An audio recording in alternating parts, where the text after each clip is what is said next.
আসামের মুখ্যমন্ত্রী হিমন্ত বিশ্ব শর্মা বুধবার পশ্চিমবঙ্গের মুখ্যমন্ত্রী মমতা বন্দ্যোপাধ্যায়ের যদি বাংলা জ্বলে তবে আসামও জ্বলবে মন্তব্যের জবাবে বলেন, দিদি আসামকে হুমকি দেওয়ার সাহস কিভাবে হল। এক্সে একটি পোস্টে আসামের মুখ্যমন্ত্রী বলেন, দিদি আসামকে হুমকি দেওয়ার সাহস কিভাবে হল। আমাদের চোখ রাঙিও না। তোমার ব্যর্থ রাজনীতির আগুন দিয়ে ভারতকে পুড়িয়ে দেওয়ার চেষ্টাও করো না। বিভেদের ভাষা তোমার মানায় না।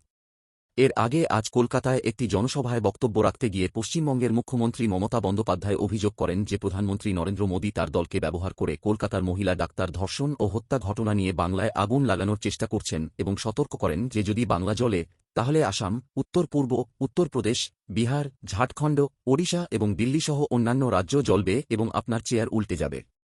কিছু লোক মনে করেন এটা বাংলাদেশ। আমি বাংলাদেশকে ভালোবাসি, তারা আমাদের মতো কথা বলে এবং আমাদের সংস্কৃতি শেয়ার করে। কিন্তু মনে রাখবেন, বাংলাদেশ আলাদা দেশ আর ভারত আলাদা দেশ। মোদি বাবু তার দলকে এখানে আগুন লাগানোর জন্য ব্যবহার করছেন। যদি আপনি বাংলা জ্বালান তাহলে আসাম, উত্তর পূর্ব, উত্তরপ্রদেশ, বিহার, ঝাড়খণ্ড, ওড়িশা এবং দিল্লিও জ্বলবে। আমরা আপনার চেয়ার উল্টে দেব, মমতা বন্দ্যোপাধ্যায় বলেন।